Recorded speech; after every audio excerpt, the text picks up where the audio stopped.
Welcome two माय new blog में स्वागत। आज हम आगे मंदिर के पास का इसके 8 दूसरा सोमवारी लेकिन यहाँ के लगनी हम पूरा अच्छा सा वीडियो बनावे।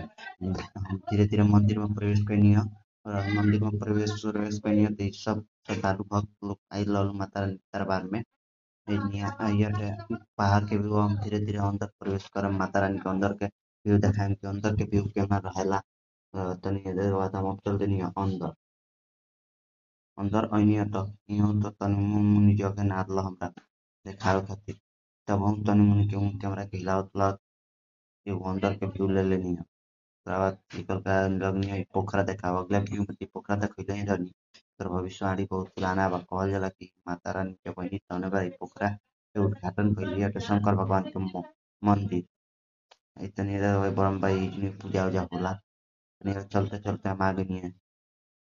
यह स्कूल होला यह शंकर जी के मंदिर।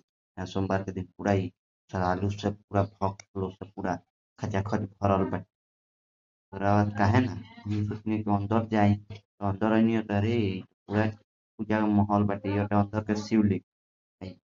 तनी कम भीड़ बाटे आज। आज के यहीं बाबा बसा जहाँ शंकर भगवान राम का बसा कर रहल उससे जरूरी होला इ पार्वती के मंदिर ह। जा